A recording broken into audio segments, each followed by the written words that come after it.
Welcome to Glowing Success. My name is Heidi and I am your host. This podcast is for beauty entrepreneurs. Join me weekly as we dive into the beauty industry's ins and outs, from business strategies, top-selling services, and taboo topics. I will be interviewing industry leaders with empowering stories and game-changing insights. Let's illuminate your path to success together. Let's jump into this next episode.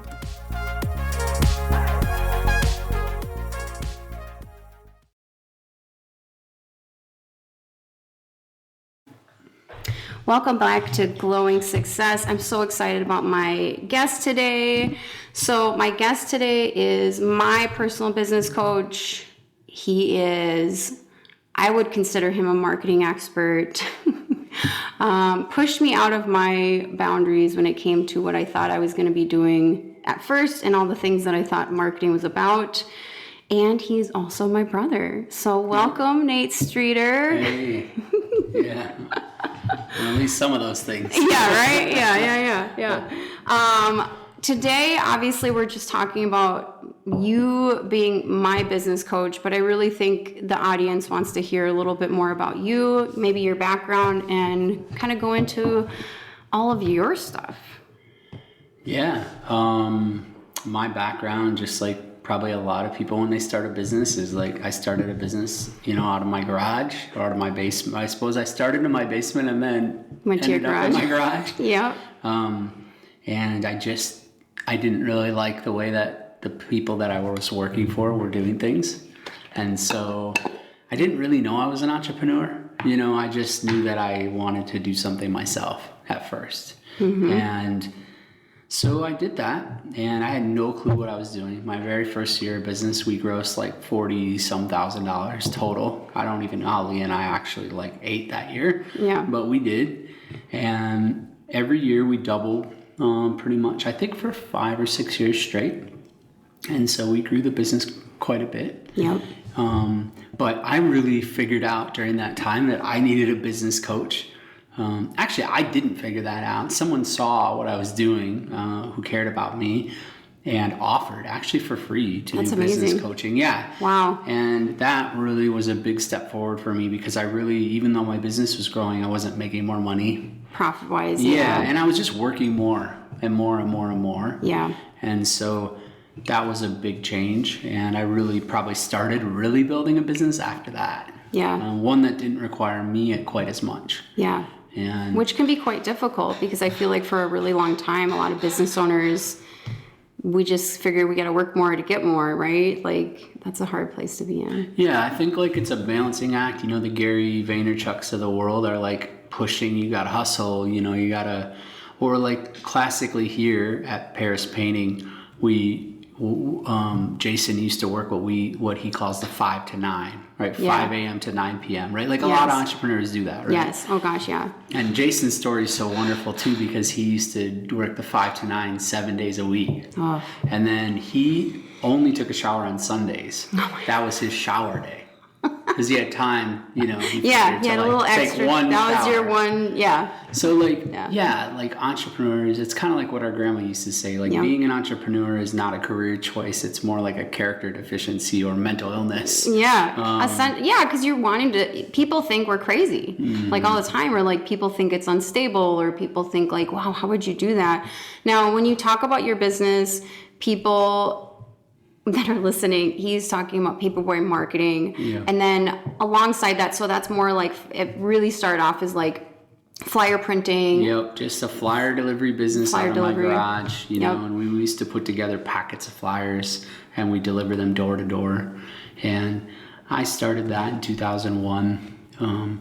Before that, sometimes people are well, how would you get into that business? Just like a lot of people, I started doing paper routes with my dad when I was 9, and mm-hmm. I think when you grow up poorer, mm-hmm. You sort of a lot of times just do whatever you're doing right out of high school. You just keep doing it. Yeah. Right? Totally. And that's what I did. I just kept doing, I had already been doing paper routes when I was in high school, and so as soon as I graduated high school, I just did more newspapers and more flyers and a different way to connect with people and small businesses, right? Because I knew how that all worked. And yes. but then eventually, a couple of years after that, I started a business. Yeah. And that's really where it transitioned from like printing, delivery, and then eventually you got into business coaching. I mean, that's how, like, it's funny because when I first started this business, so Sapphire Spa Services, or Sapphire Spa also it's known as, I was a little nervous because I was still in beauty school. I had this idea, kind of similar to you, where I'd been in the beauty industry a long time before I started that business. So like I knew the industry, I knew essentially what I wanted to do. I was just going back for more of a niche education, so just specifically aesthetics at that time. And I remember kind of starting my business and thinking, okay, this is kind of radical. Like this is kind of interesting. I didn't have any peers around me that were starting their own businesses at that time. So like that was a lot of it too. But I knew I wanted to do it. I knew I had passion, and I'm guessing that's kind of where you came from too, is like you had some kind of passion, either succeed, pay your bills, maybe change the industry a little bit, or change like how you go about your day. I mean, there's so many different reasons people start a business, right? But like, but I remember I would talk to our sister Tiffany, and I was like, Tiffany, I feel like I need to talk to Nate about like, you know, maybe get some mentorship or like some coaching from him, because like I really do want to take my business serious, but I have no clue what I'm doing. Like I'm kind of spinning my tires and like doing a lot of things that weren't working. I was, you know, just not understanding business in its entirety. So like that was interesting to me. It was, it was definitely like, wow. But by the time I was coached by you, like you had been doing, I mean, this was back in 2011. So you had been in business for quite a bit of time. Yeah, I mean, I think for us too, like 2008 was like cataclysmic for my business. And, you know, so many of my customers many of my customers went out of business in 2008. Yeah. And they owed us all kinds of money when that happened. So for 2008, for like many businesses, was just cataclysmic. But the real benefit for Aaliyah and I was that we came out of that and we were just so conservative. Yeah. So like we paid for everything with cash. Like we didn't take on any business debt. Like we just like built a business, and we were like super hyper focused on profitability then too. Right. Because you had to be. We were kind of hurt basically. Yeah. So the years after that, 2009, 10, 11, 12, like we just did really well. Yeah. And when I sold my business in 2019, I mean, we did so well that like we were in the top 4% for profitability for our size business group. Nice. So in the nation. Yeah, that's like according to SBA. Yeah. So like those were things that we were really proud of, because of course profit is really what the key is, more than, you know, just, you know, you can drive revenue, but it doesn't necessarily mean anything unless you get to keep some of it. Yes. Yeah. Right. And I think that like the first couple of years, maybe you start a business, it's very normal to not profit. It's very normal to just put money back into the business and very, you know, like be conservative in a sense. So I do think like if you're listening and you're thinking, I am just in the beginning stages of this, I'm definitely not seeing profit to the point where I'm paying myself a really good salary. Yeah. Don't worry about that. Like I think that's normal. Like keep hustling, because from what you're hearing from him is like sometimes you're going to hit hurdles even into different parts of your business that you don't think are going to come. Yeah. I want to talk a little bit more about like when I first started getting coached with you, and I was joking about this before we started recording today about, okay, so I knew I needed some coaching or mentorship, and I'm very lucky that you're in my family and you did something that was like, I utilized flyer delivery and flyer production. I utilized your coaching business. So like I utilized all your services essentially when I first started, and we can talk a little bit more about flyers and stuff, because I really want to talk about like how different ways of marketing have helped me, and I still do, and I still suggest people to do certain ways of marketing. But I want to laugh about this because I didn't necessarily listen to everything you had to say when I first started getting coached by you. And mind you, when we first started coaching together, like I was seeing you in person weekly at that time, which I was very lucky to do that too. And so that was really huge for me. I was like, wow, I'm going to this. I have these goals presented for me. I would always write things down. Like you're helping me still get organized at that time with like my mileage, because I was mobile. Like there's all sorts of stuff I was learning that I just had no clue about. Sure. But I was also kind of had this like thing in my head of like, okay, I want to be open to this idea of like getting coached and doing this. But I know my industry, and I know my clients, and I know my demographic, and I know my services, you know, more than he does. Yeah. And I think it's funny because So going into that mindset of having like, okay, I need somebody, but then also going into it with the same mindset of like, I know more than you. It didn't work, obviously. So like over probably the first couple of weeks that having that mindset, I wasn't necessarily implementing everything that you were suggesting, especially when it came to like the marketing side.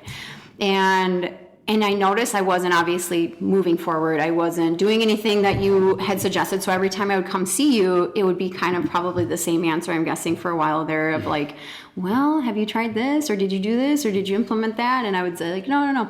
So there was a day, I don't remember the day, but there was a day that I was like, listen, I got to listen to what he's saying to me. Because, and maybe you can give some concept to this maybe in a little bit here, but like, I also was like, okay, he knows business. Like to a certain extent, business is business. Doesn't matter what industry you're in, doesn't matter what your niche is, doesn't even matter what your demographic, doesn't matter any of those things. Like there's just certain business things and there's certain people things and there's certain psychology behind sales and so forth. So I just raised my hands up in the air and I was like, I just got to listen to whatever he's got to say and I'm just going to implement everything because then I'm not really giving into the true experience of getting mentorship or coaching, right?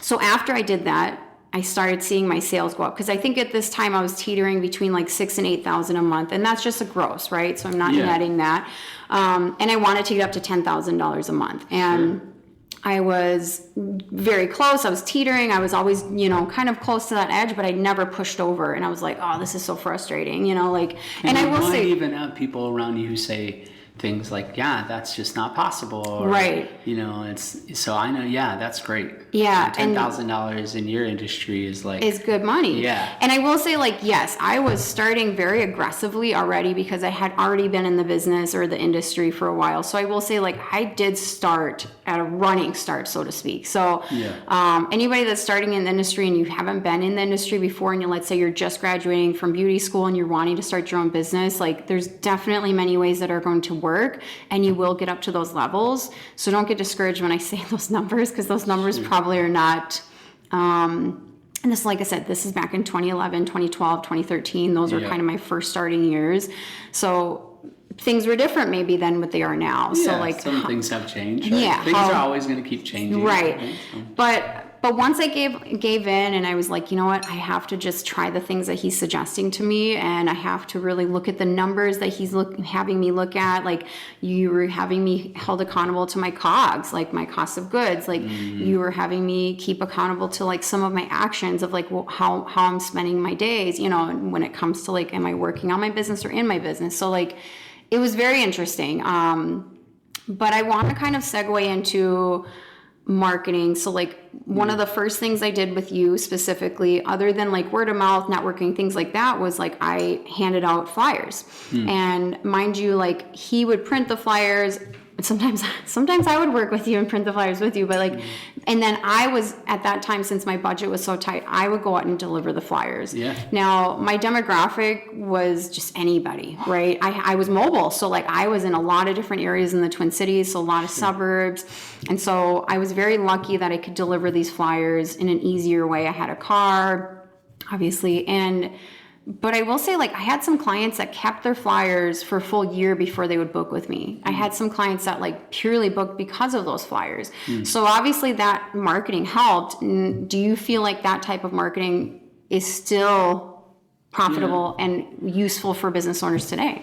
Yeah, I mean, obviously I work in the home service industry now. Yeah. So I work, and so, if you're in the home service industry, so when I say home services, I mean things like plumbing or painting or things like that. And the service industry is kind of adjacent to that. I think these industries really benefit from having marketing that positions you as local at present. So I'd say if you're in an industry where being local and present is important, then I think things like the guerrilla marketing can work, right? So things like flyers. We do a lot of direct mail now too.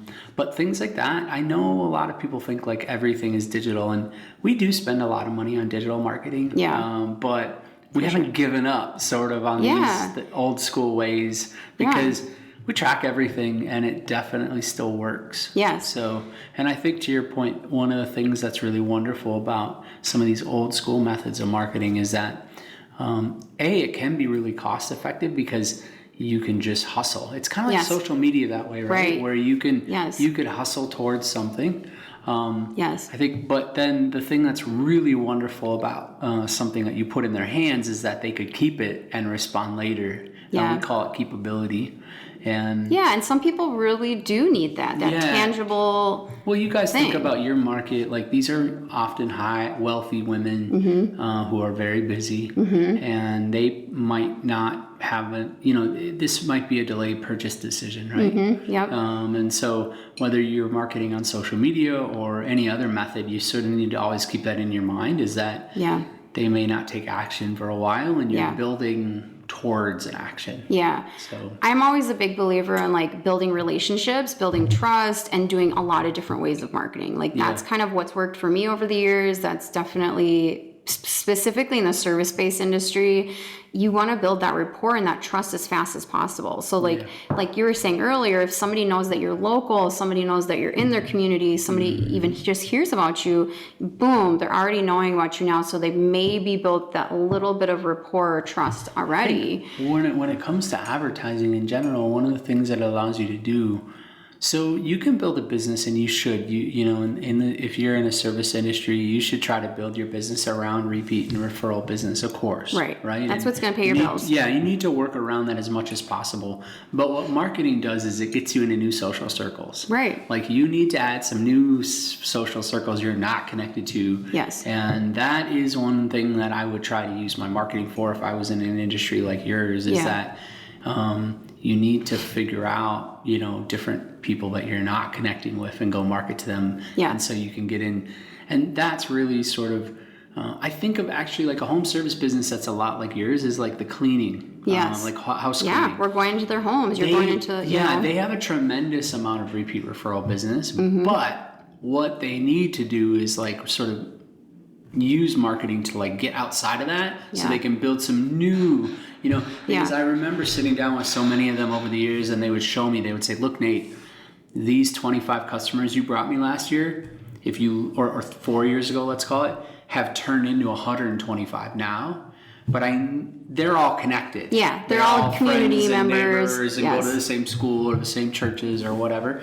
I need new schools and churches, and that's part of how they built their business over time. And I think that's the same for the beauty industry, where you need to get into those and you need to cultivate, but then you probably need to have some new ones coming.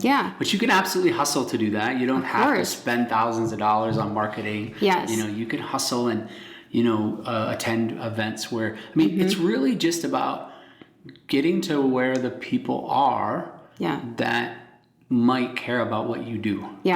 And getting in front of them and just telling them you're in business. So I always tell people, like, whether you're networking with other service providers, whether you're putting a flyer up in a coffee shop, whether you're going to a really, maybe like a lot of your clients like Pilates, maybe you go to that Pilates studio. It doesn't matter what you're doing marketing wise, but like a lot of it's just like you're telling people you're here, because people aren't necessarily searching like how you think they're searching. And same thing with social media, right? Like people think like people are like out there searching for a specific, and it's like, no, sometimes people are scrolling and that's a second of their life, right? So like same thing when it comes to like networking. Sometimes like I will network with 30 people in a weekend and like I'll remember 2 of them or, and so, but a lot of it's just like, hey, I'm here, like pay attention to me, like, because a lot of people aren't going to know that you're alive and in business and like doing the things that they really want to get done, and they might really connect with you, but how else are they going to hear about you?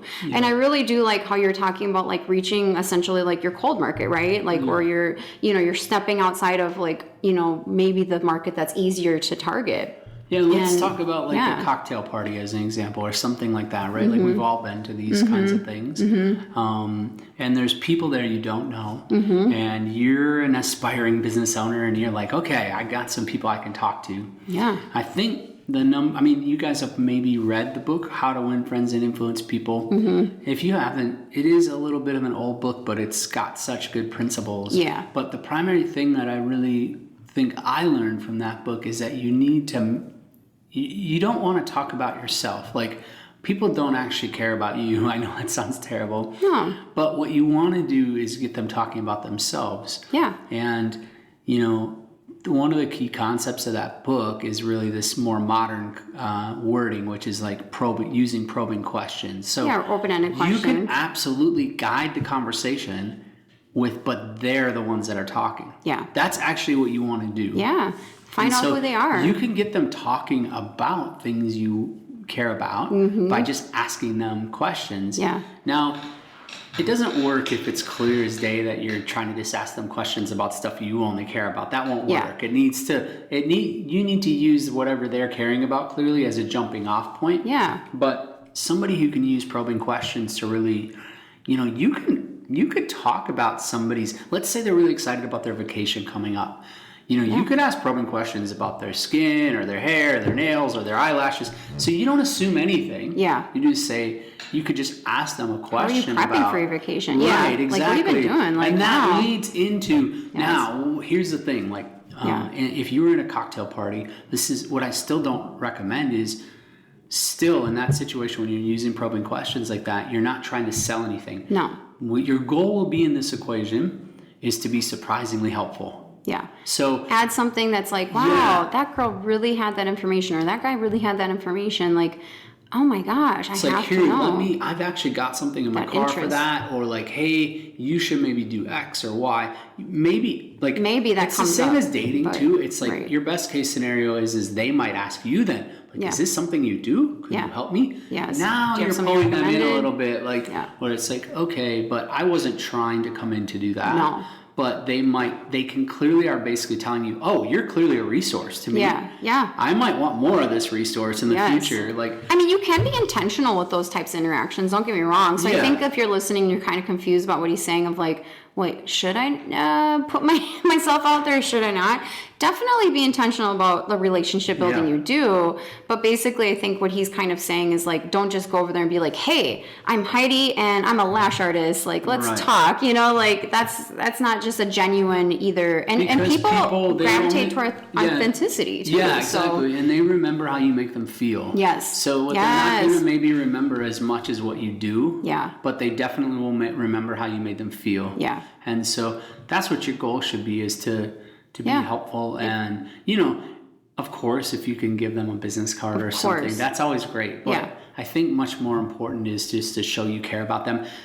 I think my kids, I made them read that book, right? My How to Win Friends and Influence People. Yeah. And two of my kids, they came back and they're like, this is terrible. You're trying to manipulate people.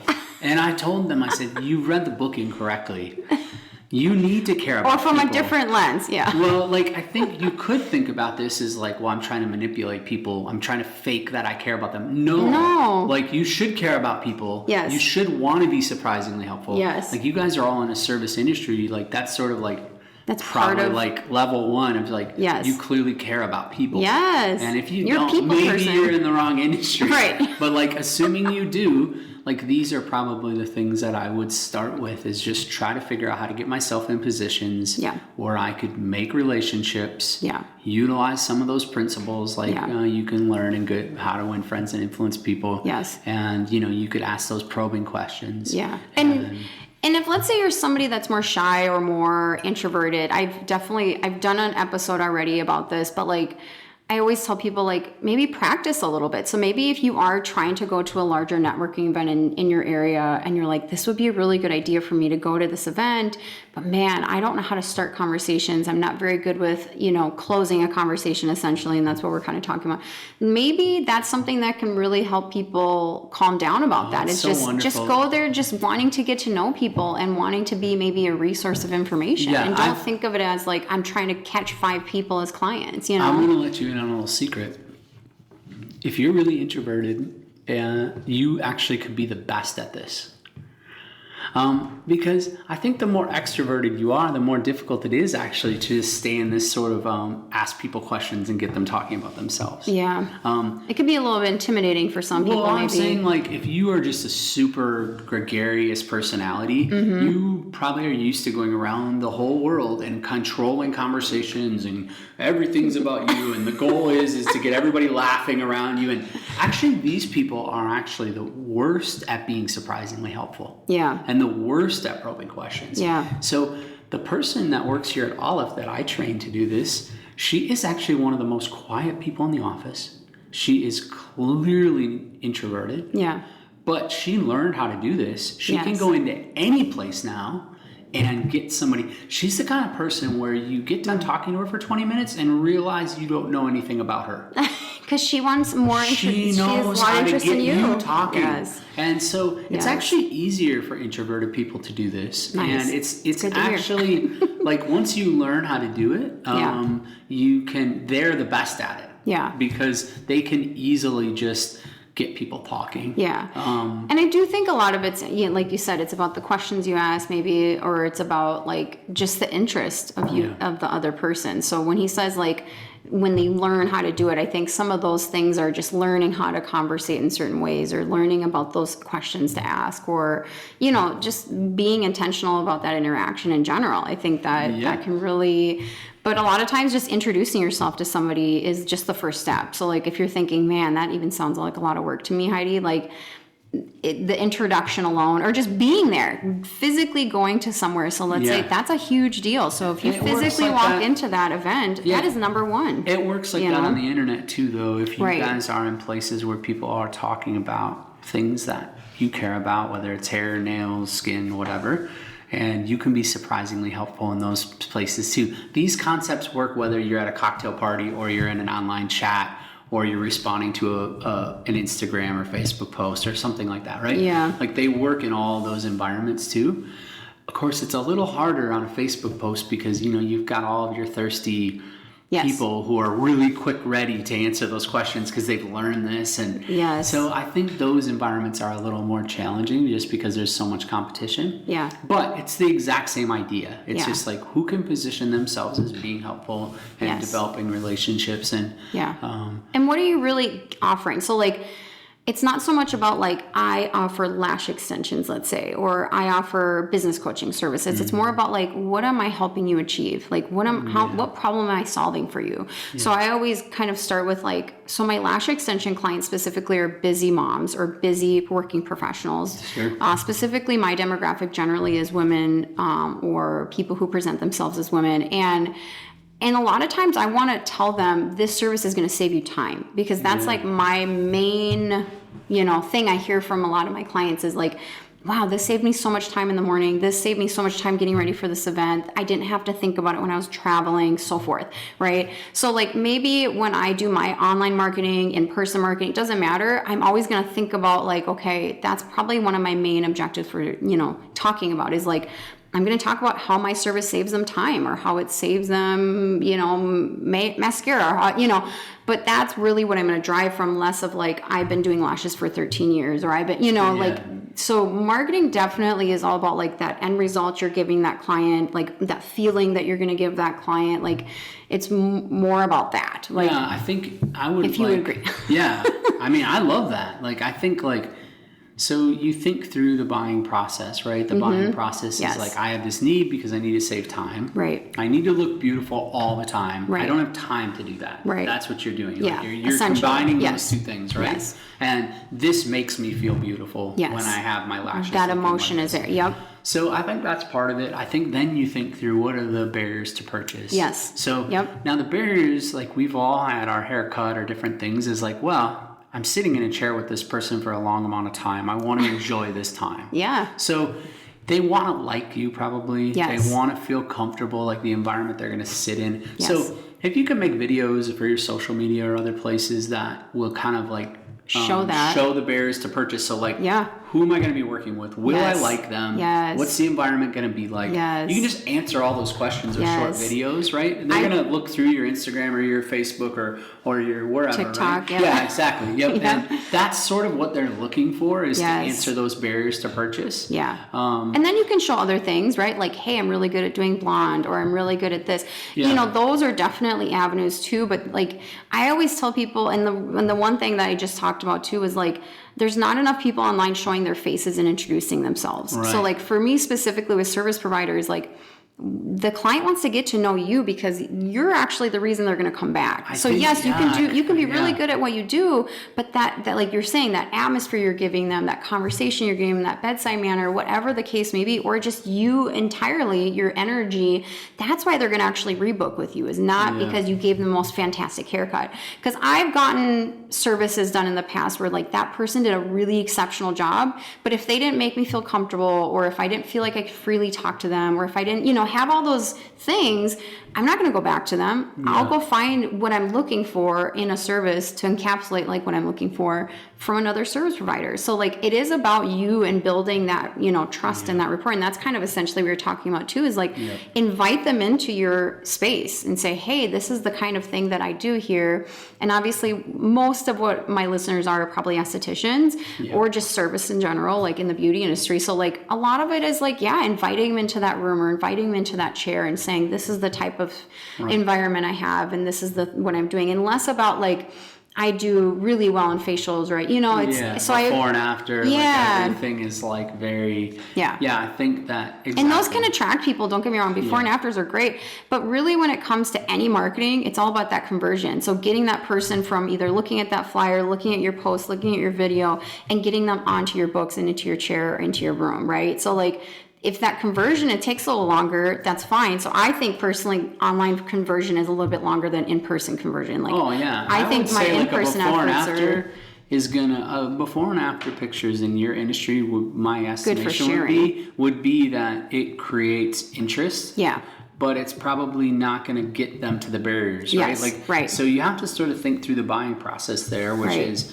One thing I think people misunderstand about marketing is that marketing is just the first steps of the sales process. Right. The better you do in the marketing steps, the easier it is when they actually get to the point where they're going to make a decision. Yes. And so, yes, like something like a before and after could be the very front of what we would call like a funnel, which is like, it brings interest, but you need to have more things in there to bring them through that funnel. Yeah. And eventually, now I know your industry is so good at this.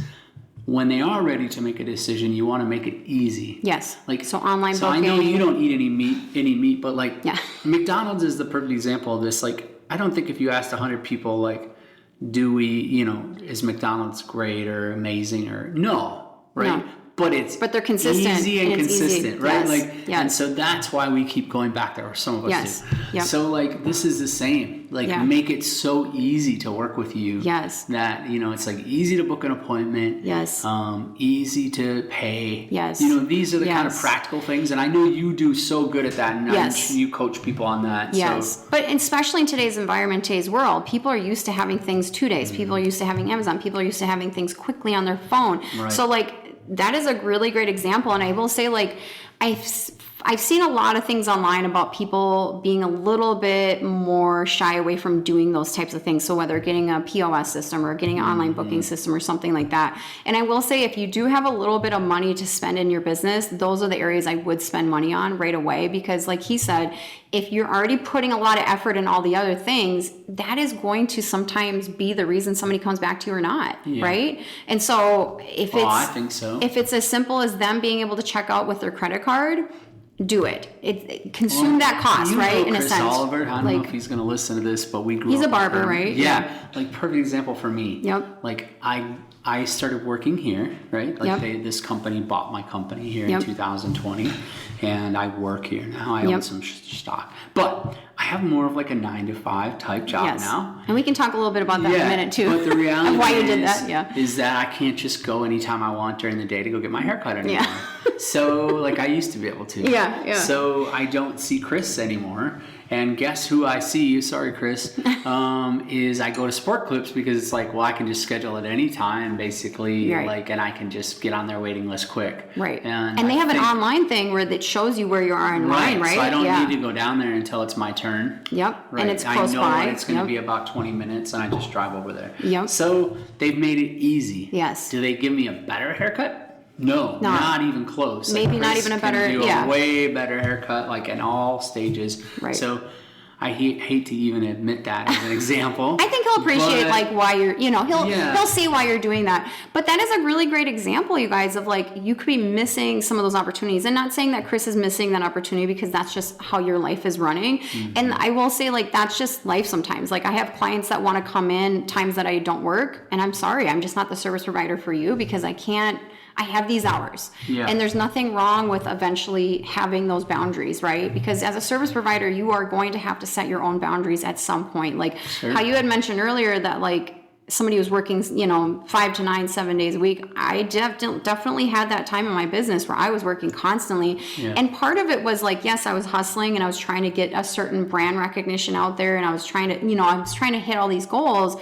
But the other part of it was that was my decision. I don't have to work 7 days. I didn't have to work 7 days a week. I didn't have to take those many clients, but I had to set those boundaries eventually. And it was really hard for me, because I realized that I am going to get asked, I could work right now. Well, technically I'm kind of working right now, but you know what I mean? I could be taking clients right now if I really wanted to. So setting those boundaries eventually, you guys, is very important. My entire 20s. I mean, you and I both grew up in a culture where it's the harder you work, the more you'll get. Yeah. And I think it took me my entire 20s to realize that hard work is something that can produce results for you. For sure. But there's no direct correlation between those two things. And even more frustratingly is what I've seen now in lots of businesses that are successful, there can be no correlation. Yeah. Some people who are not hustling at all are making the most money. Yeah.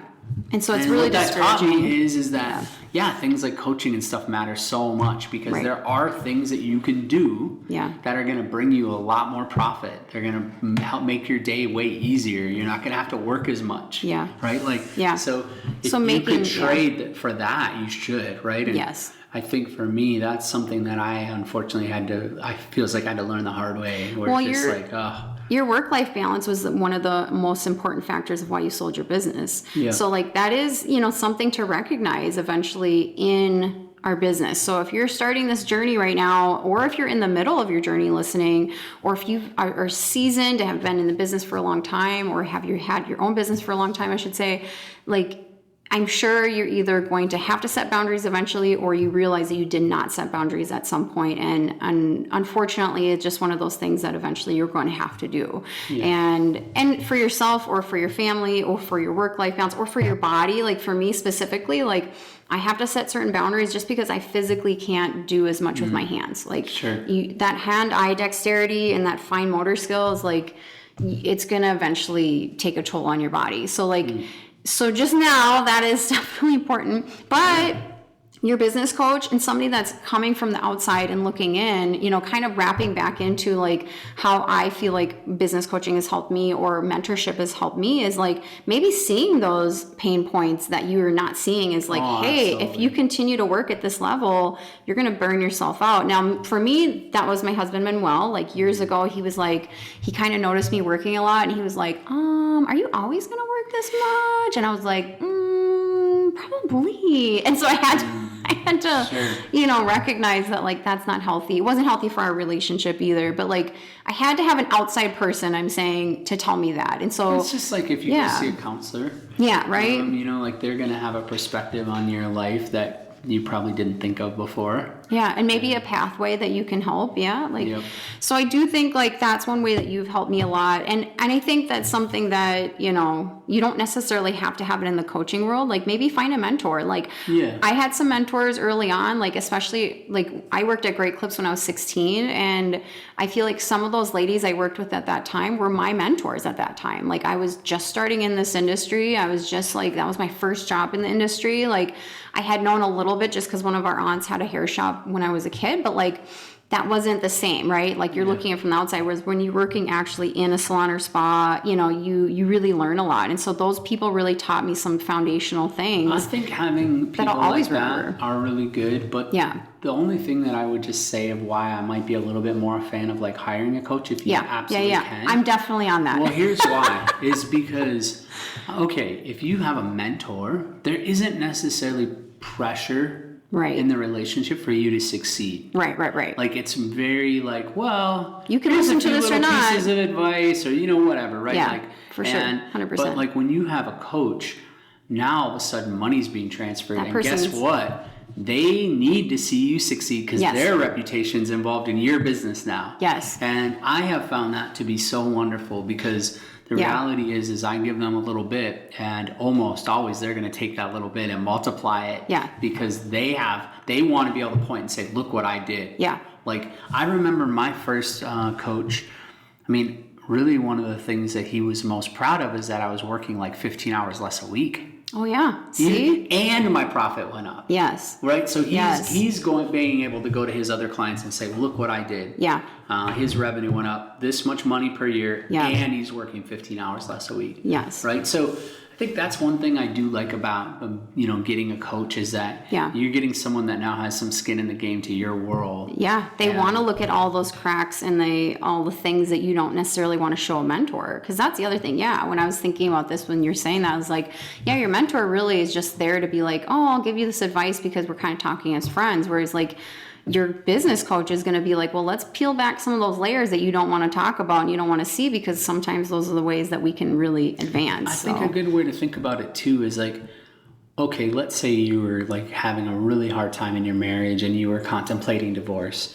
You could learn something from somebody else that went through divorce, but actually their advice may or may not be that great. But if you went and talked to a counselor who like actually gets paid to potentially help people avoid divorce, they actually know the 5 steps to help people avoid divorce. Right. Your friend who's been through a divorce might not have any clue. So this is like, to me, the big difference between maybe just finding a mentor or is like, these are people who get paid to actually help you navigate to your goals. Yeah. And that's a whole different thing. Yeah. And it's one that likely will create more success. Yeah. I think the other thing that I've seen online recently, and specifically when it comes to maybe people hiring me as their business coach or maybe going into programs that I'm going to be releasing and things like that, is some people were like, well, I spent all this money with this other person and they didn't really give me the results I was looking for. And some tips I have for that. So if people are listening, they're like, I'm either listening to hopefully hire me or I'm just listening to get a different perspective about business coaches and like things like that. Obviously go to somebody maybe that you look into them a little bit. Like, have they been in the industry that you're working in for a long time? Where are they getting their information from? The other thing is like, do they have policies in place? So like, I've heard this was like, well, what was their policy? But the other thing I want to put out there is when you're hiring a business coach or going into a coaching mindset, you are going to have to put work in, right? So that commitment has to be there. And so I think any good coach out there that's probably the first thing they're going to ask you is like, what kind of commitment are you looking to make here? They might even have little tests. Like that's what I used to do as a business coach. I have a questionnaire. Yeah. I used to make people do a whole bunch of tasks. Well, I did the personality test. Yeah, I remember that. Yeah. I mean, I probably was a little easier on you since you're my sister, but like, I would make them read 3 books, do this, do that. I had 3 books. Okay. You gave me a whole list of books. Okay. Yeah, so like 90% of the people, the reason I would do that is because 90% of the people who wanted to work with me were not going to be willing to do what it took to get them what they wanted. Yeah. And what I needed to have was a test to see if they were going to be able to, because I don't want their money like as much as I want the success. I want your commitment too. Yeah, because if you don't succeed, that's really what I'm looking for. I can't work with somebody that's not committed to doing the work. And I think that's what I'm kind of like hitting at in the industry right now is like, I think there's really ambitious business owners out there or new entrepreneurs out there, but like, you have to put some skin in the game. You have to like how we were talking about earlier is like, I had to implement actually what you were telling me. And that's where my success was coming from. So you were just giving me the tools and maybe encouragement, right? Yeah. And a lot of that has to come from us. Like, so I think that's something that I think is a misconception in the industry from what I'm seeing online and kind of some of the things. If I was going to buy coaching, what I'm looking for is a business or person like Heidi who I can see clearly we use the term yoke here, like that they're gonna yoke up with me.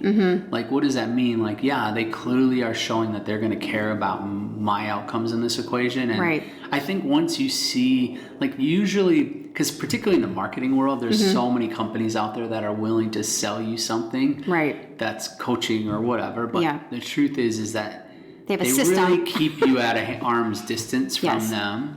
Because I don't want to be the they reason. aren't really building anything, hardly, no offense to these guys, but there's just a lot of snake oil out there. Yeah. So, and I see that in my industry too, and specifically beauty business coaches as well. And so it's hard because it's like, I understand where some of this frustration comes from with these people. Like, I spent $10,000 on this lady and I don't really feel like I got enough. And it's like, well, look into it. And so I think a lot of times what I'm maybe trying to explain to people too is like, really look into that coach. Like, what are they actually offering you? Like, are they introducing those offers to you? Because like a lot of times when I'm seeing with like kind of the systems that are being sold out there is like, they're just like more focusing on the results that they're going to give you, which is great. That's a great marketing, way. But like, what are you actually doing? Are you getting videos? Are you getting like people where they're checking in every week? Are you going to join like a Facebook group, like a community group? Are you going to, so what are you actually getting from that coaching or that experience? Because that's going to be really important for you to understand up front.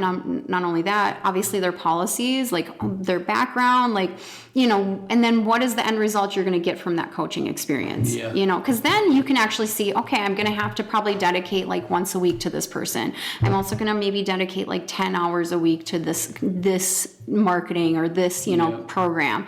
Like, I think that's really important to think about because coaches, anybody that's like in the coaching world, I have the success, I have the failures. Like, I know, where I'm coming from with this information, but it really can only work so many ways if a person's unintentional about what they're going to do with it. So, well, I think a good coach, you're going to see that right away. They'll ask you questions about those things. If, it's somebody who's willing to take your money relatively quickly without seeing what your buy-in is or anything that's a good little indication that maybe they're not really going to yoke up with you at all.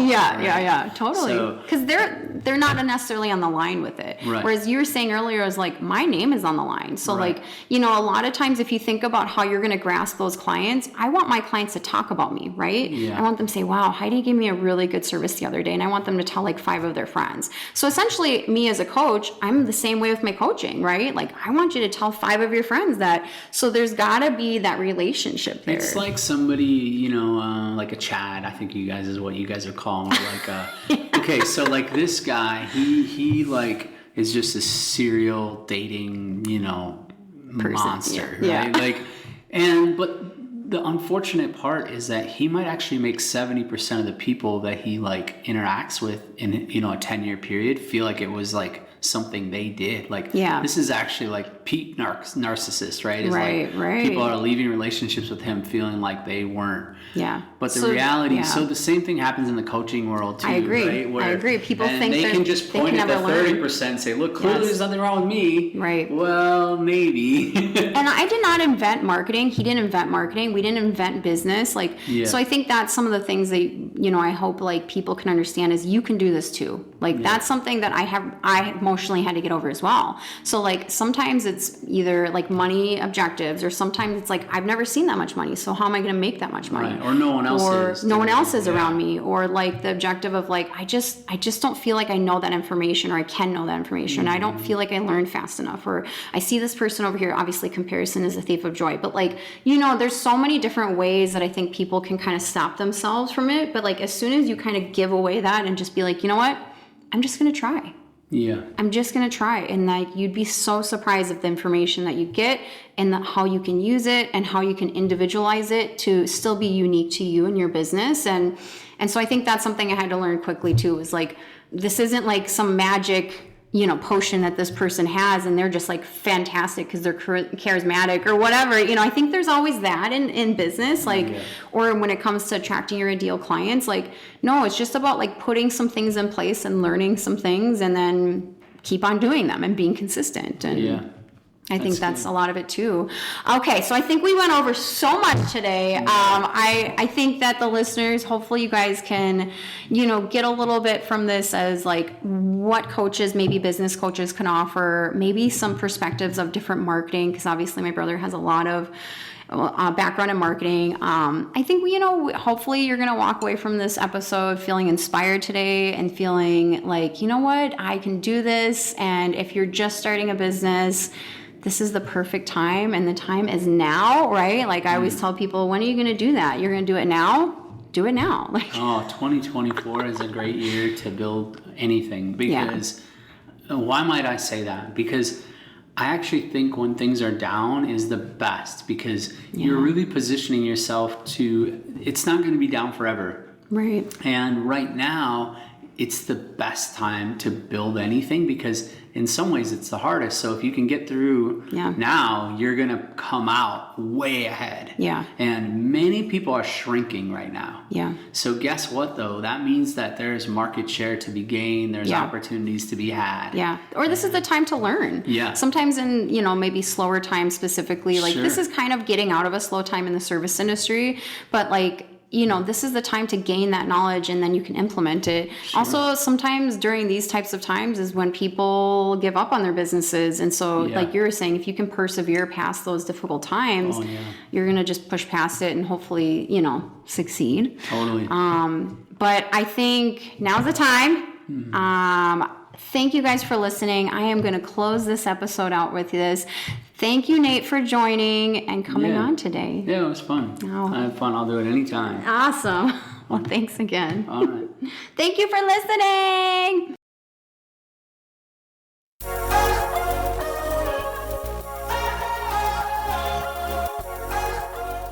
I hope you liked that episode and found something useful or a tip that you can use immediately. If you are wanting more marketing tips, business tips, or anything like that, I have a lot of resources on my website. So I have PDFs that you can download for free. So look in your show notes. There should be a link in the show notes that you can click on and it'll take you right to my coaching website. And thanks for listening.